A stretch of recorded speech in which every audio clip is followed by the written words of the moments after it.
Week 12, Giants reaction at Philadelphia. This was a weird game. I mean, like, if you turn this game off at halftime, you'd probably think the Giants went on to win this one pretty easily. But, man, watching that second half, it looked like a completely different team. It was really weird to see. And there's a lot of reasons that it happened. I mean, I think it was more of Philly making the necessary adjustments, but the Giants definitely hurt themselves with, penalties and I think bad play calling in the second half. And I mean, I'm definitely I'm pro Pat Shermer. I like what he's done here for the most part.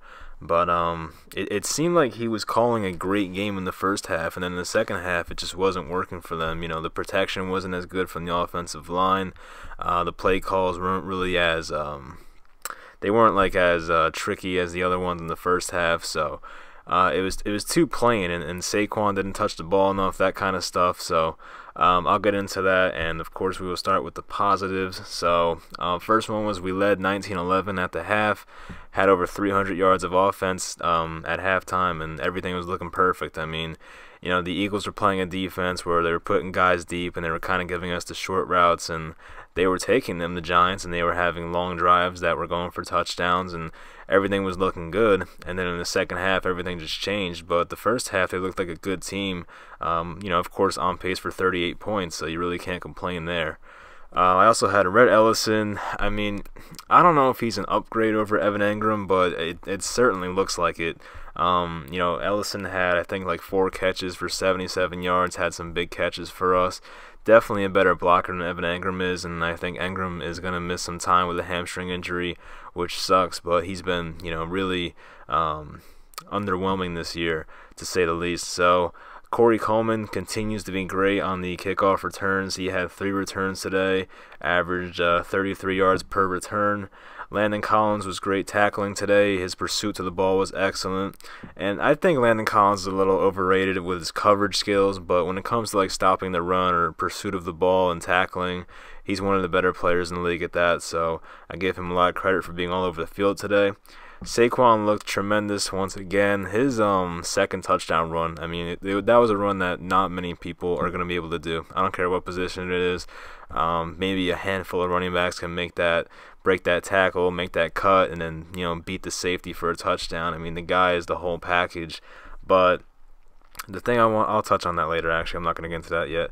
Aldrick Rosas continues to be automatic. I mean, I've been raving about him for weeks now, and I'm probably a hypocrite for saying it because I remember at the end of last year I was kind of fed up with Rosas. He wasn't really having that great of a season, but props to the Giants for keeping him around. I believe he's still on like a rookie contract, so they're really not paying him much at all, and he's only missed 1 kick this year, so. Eli made some nice throws, and especially in the first half, I mean, he was looking like, vintage Eli out there. And I actually tweeted that, during the bye week, it seemed like he went to the fountain of youth, but came out in the second half and started looking like the Eli Manning from the first 8 or 9 weeks of the season. So it was weird to see. I mean, it was just like the whole team just kind of lost their identity. And, the Giants, it's sad because they were starting to identify themselves as like a smash mouth football team that, they're going to ground and pound with Saquon Barkley and that offensive line that has been better since the beginning of the year. But, as I wrote down for the negative, Saquon only had 4 carries in the second half. I believe he had, I think it was 9 in the first half. So to go from 9 carries to 4, I mean, I really don't understand. I think Wayne Gallman averaged 5 yards a carry as well, so I think I have that listed later, so I'll get to that. Another negative was, I mean, I'm sure some of you saw this, but Eli Manning missed the 2-point conversion, and I mean, if you watch the replay, which I'll put in this video, I think he had Red Ellison, it was, wide open in the back of the end zone. And I don't know why he threw it to Penny because, as I said, if he just looked in Ellison's direction, that's easily 2 points. And, I mean, I'm not going to get on Shermer for going for 2. I think that's the right decision when you're at the 1-yard line after a penalty. So I think, it's a calculated risk that you're supposed to take.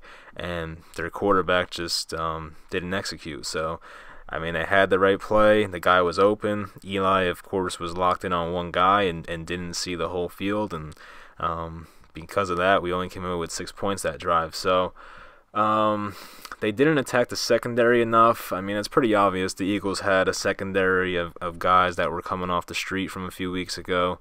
And I think Odell Beckham even addressed it after the game and kind of criticized the Giants' play calling. But as I said, I mean, the Eagles were playing a prevent defense for most of the game. They weren't allowing the big plays, but I mean, you still have to attack these guys. I understand they're NFL players, but they have no chemistry.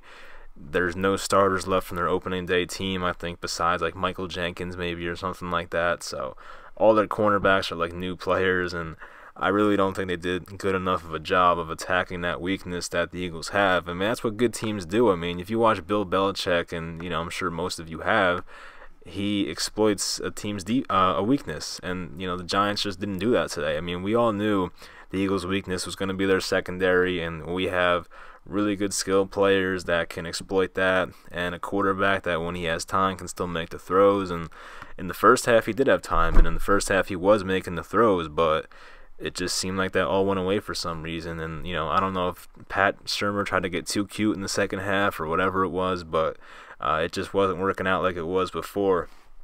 So I put they couldn't stop Josh Adams after a while, who's the undrafted free agent from Notre Dame.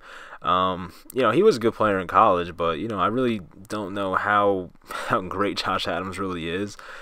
He's been all right the last few weeks for the Eagles, but he was really unstoppable. I mean, his yards per carry wasn't fantastic from this game. I think it was like 3.8 or something. I'm going to check right now. 3.8, 22 carries for 84 yards and a touchdown. So, but it just seemed like there was a couple of drives where they just kept giving him the ball right up the middle, and we couldn't stop it for our lives. I mean, he was getting 5 to 7 yards every carry, and they just kept going to it. And the Eagles proved that they were the team that can ground and pound today, because for some reason we went away from the run in the second half. And when the Giants' offense is going well and running on all cylinders, the thing that opens up this team is, the play action, and, you need to run the ball. I mean, if you run the ball effectively, it opens up everything else. And, for the people that wanted Saquon Barkley at the draft, which now doesn't look like that bad of a pick, I mean, I'll get into that later, that's why you wanted him, because when you have a running back who's that effective, it opens up the passing lane. That's what you drafted a running back for, right? I mean, to help your running game, obviously, but also open up for the passing game. So I don't know why you're giving Saquon Barkley, who is the top 3 running back talent in this league, 4 carries and a half in a close game. I mean, I understand if your team is down 20 points at half and you need to throw the ball to get back in the game, but the Giants were up by 8 coming out of halftime, I believe. So I have no idea why they went away from that. It was working. It's one of those things, if it ain't broke, don't fix it, and the Giants tried to fix it, so that's what happens. So I think they had a poor game plan for Zach Ertz. Zach Ertz this year, if you're unaware, is like literally on pace to break every tight end receiving record in a single season. I mean, the guy I think he's on pace for like over 1,300 receiving yards, has a ton of catches, maybe 80-something at this point now. Ertz had 7 catches for 91 yards and a touchdown. I think whoever the Eagles played last week, I think it was a division opponent. I think it might have been the Redskins. I don't know. Redskins, Cowboys. I forget who it was. But I'm pretty sure Zach Ertz had an off game last week. And, coming to this one against a Giants team that is notorious for covering tight ends, you kind of figured that Zach Ertz was going to go off today. So if anyone had Zach Ertz in fantasy football, I'm sure you were thrilled about it. But, for the most part, I mean, the Giants they didn't do anything with him at the line. I mean, with a guy like Zach Ertz, I mean, he was getting free releases every time. I mean, you at least got to bump this guy or nudge him or something. You can't just let this guy run freely and catch passes over the middle and just kill you all day. So, coming into it, of course, I was nervous about Zach Ertz, wrecking this game, and he pretty much did. I mean, he could have done more damage, but 7 for 91 and a touchdown for a tight end is pretty damn good. So, he was a big component of this game and why the Eagles beat us today.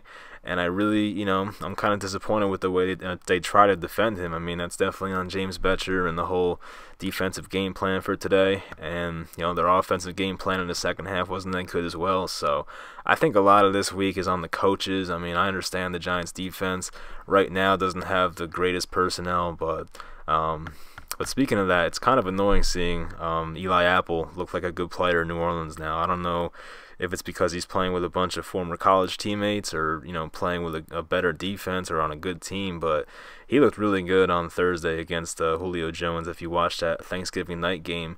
So it's kind of annoying to see that, but I guess in a way we should be happy that he's having success somewhere else. So I also wrote the pass rush sucks, and I wrote sucks in all caps. I mean, I think the Giants had 3 sacks today, but there were many occasions where Wentz would drop back to throw, and he was sitting in the pocket for like 4 to 5 seconds, and nothing was happening. And to make it worse, Carson Wentz can obviously elude the rush and can make plays on his feet. So it's not like you have a stationary quarterback back there, and if he doesn't have an option, he's just going to stand there and take the sack. I mean, Wentz is going to look around for a few seconds, check his reads, and if nothing's there, he's going to run for a first down or something like that, or roll out the pocket and throw it downfield. So you really, you need to pass rush in this league. I mean, there's no team in this league that's going to be successful if you can't rush the passer. I mean, I say this pretty much every week. The Giants won their Super Bowls because of the pass rush. I mean, 2011, Eli Manning and the offense was pretty damn good, but especially in 2007, they won because of the pass rush. Right now, it's just not getting done. And I mean, Olivier Vernon is just stealing game checks from us at this point. I don't even hear this guy's name called anymore. I don't know what the hell he's doing. I don't know if he's playing injured, but it's been 3 seasons in a row now where this guy has been injured. So, I mean, enough with the excuses. Definitely an overpaid player right now, and it's sad because when we got him, I was thrilled about it. I remember sitting on my couch watching ESPN when it happened and the news was breaking, and I think Adam Schefter announced it on TV, and I was like, oh my God, it's crazy. And I expected him to be a great player for us because he was a guy who was 25 years old at the time when we signed him, looked like he had great potential and has not lived up to it yet. So I mean, he's had some games where he's been a pretty good player for us, but from a consistency standpoint, he has not been anything near what we paid for, so it's pretty disappointing for Vernon. So I pretty much touched on this before, but the Giants didn't run the ball enough. Saquon had 13 total carries, averaged 7.8 per carry. That's freaking amazing. Wayne Gallman had 5 carries for 25 yards, so 5 yards a carry, of course. I mean, their run game was working today. I have no idea why they went away from it.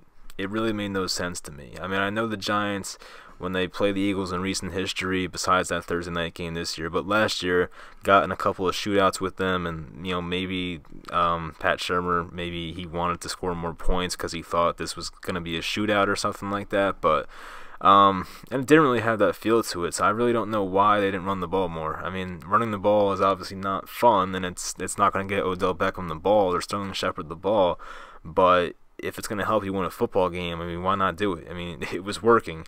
You were averaging a bunch of yards per carry, and you have a dynamic running back like Saquon Barkley. If you draft him that early, you might as well take advantage of him. And I mean, there was no injury to report. I mean, it was kind of weird seeing him on the bench in the third quarter, just standing on the sidelines with his helmet on. So I have no idea what it was, and I watched Pat Shurmur's press conference. He basically was saying that Wayne Gallman was playing well, which he was, but like Wayne Gallman's not our guy. I mean, if our guy is ready to go, I mean, give Saquon the ball. Come on, it's pretty obvious in my opinion. So the refs definitely missed a holding call on Odell in the fourth quarter. It was a play that was in the end zone, and I think after that we kicked the field goal, which was our only 3 points of the second half. But whoever it was on defense held Odell twice when trying to go to the end zone. I think it was like a slant play. The throw was a bit high, but I mean, it's a ball that Odell could have caught, and he was tugged on his jersey twice. The ref was right there, didn't call it, and Odell had a nice little conversation with the ref about it, but nothing happened, and it is what it is. So they missed the call, but I mean, we got a call earlier where I think they called an offensive pass interference on Alshon Jeffrey on like a third down conversion where it did not look bad at all. So the Giants definitely got a favorable call there, but that Odell play was huge because it was in the fourth quarter, it was in the end zone, and it's just a shame that was not called, because even the announcers were pretty astonished that it wasn't called anything. So that sucked. But I mean, that's pretty much it from my notes. So basically the Giants, I mean, some of you believe that they can make this run and go 9-7. I mean, we're now here at 3-8, and a lot of you commented on the last video and said, okay, we beat two pretty shitty teams. I mean, let's go to Philadelphia and get this win, and then we'll take the season seriously. And then we go to Philadelphia, we play a great half of football, lay an egg in the second half, and now here we are at 3-8, and it seems like we could never win in Philadelphia. So, I mean, I really don't know where we're going to go from here. I'm going to try and pull up their remaining schedule real quick while I'm on here. But from what I know, it's a pretty tough schedule, so I have no idea if we're going to win any more games this year. I mean, I'm sure they will, but, if it's a tough schedule, I mean, we're looking at possibly another 3-13 season. And, I mean, this team I feel like is way too talented to go 3-13 again, but you never know in this league. So here we go. So we're home against Chicago for Week 13, 1 o'clock game. Then we're at the Redskins, Week 14, Week 15, home for the Titans, at Indianapolis, and then home for the Cowboys. I mean, maybe they win 2 games there. I mean, I think they lose to the Bears next week. They could beat the Redskins, but I feel like they always struggle in Washington. And they could beat the Titans at home.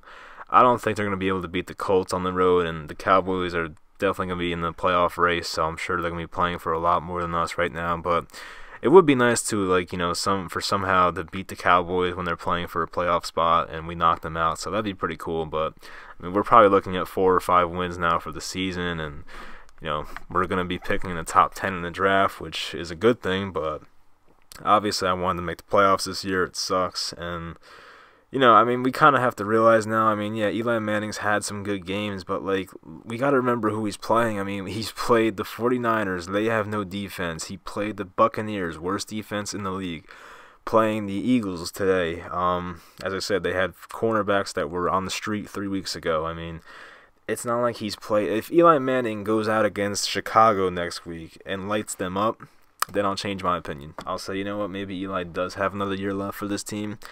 Although I shouldn't let one game sway my opinion, because that's what Dave Gettleman did last year, and he looks like a fool now. Because I remember in his press conference, Gettleman said, I remember watching that Philadelphia game, and Eli's definitely got some years left. Well, I don't even think Eli had a year left. So you kind of got to watch what you say when you're talking about Eli Manning currently. So, I mean, as I said, if he can light up that Bears defense, which is legit, then, fine. Maybe he has a year left, but as of now, I'm not buying into it. I want to see a new quarterback here next year, because whatever they got going on right now is not working. I fully believe you need not a completely mobile quarterback, but a guy who can get out of the pocket and make throws on the run. I mean, he doesn't have to be a quarterback that runs a 4.5 40, but a guy that can at least get away from some pressure. I mean, if Eli sees anyone coming at him, he goes down, and that's not what you can have in 2018 NFL. So it's very tough. I mean, the only guys I could think of that are doing it successfully are Phillip Rivers and Tom Brady. And let's be honest, they're better players than Eli Manning is. The Rivers and Manning debate is something I'm not going to get into right now, but I think it's pretty obvious right now that Rivers is the better player. But, if it's Eli's last season, it's going to suck, but I hope he goes out in a strong way and finishes out the season really well. I did put out that video about who our quarterback could be and for next year, so you can go back into my videos and look for that. I guess I'll put the link in the description to make it easier for you guys. So yeah, I guess I'll talk to you guys after the Chicago game next week. I feel like that might be a really ugly one, but I hope I'm wrong. If we somehow win that game, I mean, I guess that would be good. I mean, I'm at the point where I kind of want to lose again, because that's where I was at the bye week, and then I wanted to start winning again, and now I want to lose again. So whatever happens, happens. I mean, I guess I'll root for them, because it's hard to root against them, but yeah, I wouldn't be surprised if we get our asses handed to us at home. So that will do it. Thanks for watching if you made it all the way to the end, and I will talk to you guys next week.